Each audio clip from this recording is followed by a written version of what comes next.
តោះបងប្អូនទាំងអស់គ្នាចឹងថ្ងៃនេះយើងមករៀនវិញ្ញាសាតេស្ត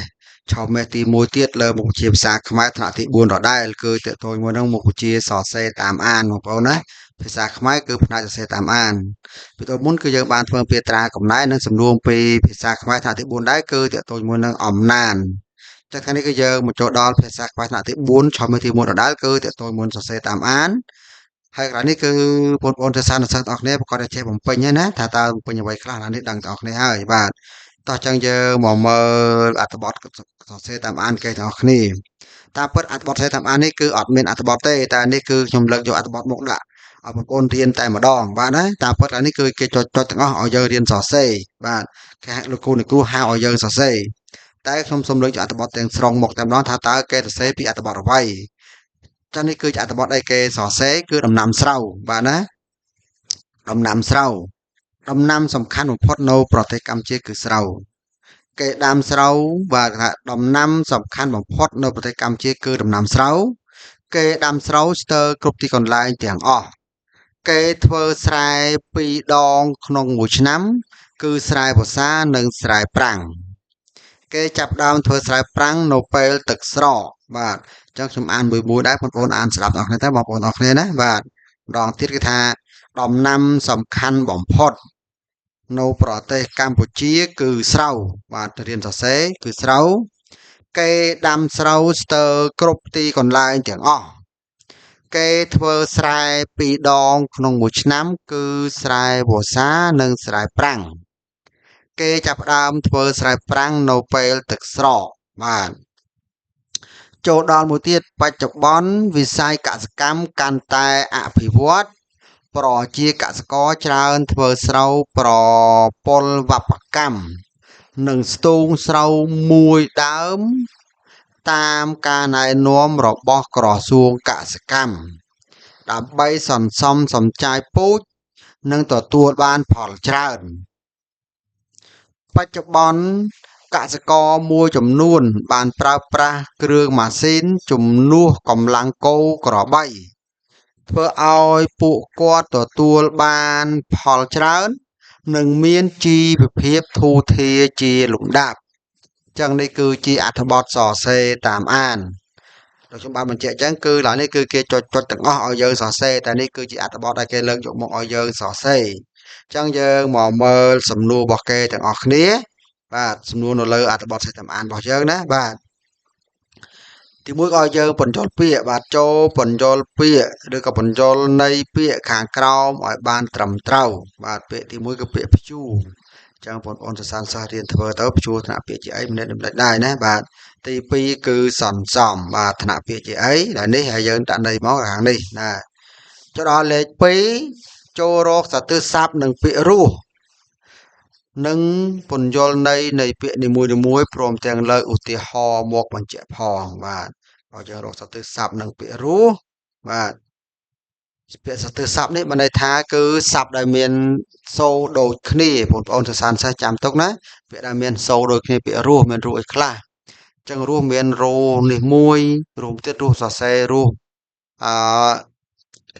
សបន្តក់បាទរស់មួយទៀតគឺយើងសេរសអ៊ូនិងសបាទទីឲ្យខ្ញុំសេលេខបន្តិចណាបាទខ្ញុំសេតាមនេះខ្ញុំលោកចោលខ្ញុំសេពាក្យរស់មានពាក្យរស់អីខ្លះចាំមើលណាបាទរស់មានដូចជារស់នេះមួយយ៉ាងដឹងណាបាទរស់នេះមួយទៀតសំទោសអត់មានស្អកបន្តទេរស់នេះមួយទៀតបាទហើយនឹងរស់នេះមួយទៀតអញ្ចឹងរស់យើងមាន4នេះណាយើងអាចសរសេរនៃវាមកបាទ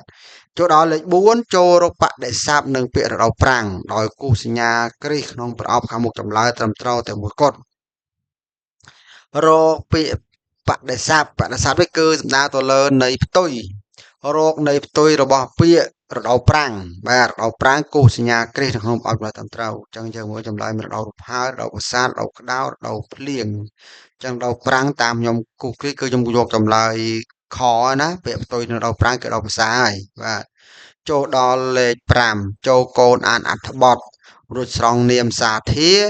នាមអសាធាឲ្យបានមួយមុខពីរពាក្យបាទតោះអ្វីទៅជានាមសាធាអ្វីទៅជានាមអសាធាបាទអញ្ ចឹងខ្ញុំសូមបញ្ជាក់ប្រាប់បន្តិចថានាមសាធារគឺជានាមទាំងឡាយណាដែលជារបស់ទូទៅមិនចំពោះបាទទូទៅមិនចំពោះបើថាគឺទូទៅតែម្ដងអត់ចំពោះទេអត់មានបោះបកលណាមួយទេឧទាហរណ៍ថាកម្ពុជាប្រទេសកម្ពុជាយើងចឹងនេះគឺជានាមសាធារបាទអត់ដឹងថារបស់កូនខ្មែរមួយណាទេបងប្អូនណាបាទដូចជាមួយទៀតគឺអឺឧទាហរណ៍ថាក្រសួងកសិកម្មបាទណាក្រសួងកសិកម្មទៅហៅចឹងទៅបាទសុទ្ធតែជាមិនចំពោះទេមួយទៀតគឺនាមអសាធារបងប្អូនដឹងហើយណានាមអសាធារគឺជានាមទាំងឡាយណាដែលមានកម្មសិទ្ធិច្បាស់លាស់បាទសាធារគឺនាមអត់កម្មសិទ្ធិទេនាមទូទៅអសាធារគឺនាមកម្មសិទ្ធិខ្ញុំថានាមសាធារដូចជាផ្លូវថ្នល់មន្ទីរពេទ្យសាលារៀនអញ្ចឹងគឺនាមសាធារវត្តអារាមអញ្ចឹងណាគឺបោះរួមតែយើងអត់ស្រង់តាមខ្ញុំទេគឺយើងស្រង់ពាក្យដែលមាននៅក្នុងអត្ថបទខាងលើអសាធារគឺនាមដែលមានកម្មសិទ្ធិត្រឹមត្រូវដូចជាមានផ្ទះមានសម្បែងកង់ឡានម៉ូតូរបស់យើងទូរស័ព្ទរបស់យើងហ្នឹងហៅថានាមអសាធារបាទអញ្ចឹងវីដេអូនេះក៏គិតថាមានតែប៉ុណ្ណឹងដែរទេហើយចម្លើយគឺខ្ញុំនឹងធ្វើជូននៅពេលខាងក្រោយទៀតវីដេអូបន្តទៀតសម្រាប់វីដេអូនេះគឺយើងមានតែប៉ុណ្ណឹងទេយើងនឹងជួបគ្នានៅខាងមុខទៀតបាទហើយសង្ឃឹមថាបងប្អូនសិស្សានុសិស្សទាំងអស់ដែលកំពុងរៀនថ្នាក់ទី4នេះនឹងយកវិញ្ញាសានេះទៅរៀនធ្វើដល់ខ្លួនឯងសិនបាទវឹកហាត់រៀនសរសេរសិនដើម្បីយើងអាចអឺធ្វើតេស្តឆមាសទី1យើងទទួលបានលទ្ធផលល្អបាទហើយខ្ញុំប្រាប់ដែរថាវិញ្ញាសានេះគឺមិនមែនជាវិញ្ញាសាយើងប្រឡងចេញ100%ទេគ្រាន់ជាវិញ្ញាសាយើងរៀនត្រៀមទេតែក៏ជាវិញ្ញាសាដែលគេបានប្រឡងដូចហើយមកដែរបាទអញ្ចឹងយើងអាចនឹងប្រឡងចេញដែរបាទអញ្ចឹងរាល់ការធ្វើវីដេអូនេះតែងតែមានការខុសឆ្គងលើសលួសពាក្យសម្ដីឬក៏យ៉ាងណាមួយគឺអធិស្ឋានពីទៅផងសម្រាប់បងប្អូនសិស្សានុសិស្សដែលចង់រៀនភាសាខ្មែរជាមួយនឹងខ្ញុំគឺបងប្អូនអាចឆាតមកខាងក្រោមវីដេអូខ្ញុំបានណាឆាតខមមិនខាងក្រោមមកខ្ញុំនឹងទម្លាក់មេរៀនជូនបាទហើយបើបងប្អូនអរគ្នាអាចចុច like និង subscribe channel ខ្ញុំអ្នកមួយទៅយើងនឹងដឹងថាតើមើល channel ខ្ញុំនេះមានបង្រៀនមុខវិជ្ជាអ្វីខ្លះនៅក្នុងហ្នឹងមានមេរៀនណាខ្លះតែសក្តីសំណេរវេយ្យាករណ៍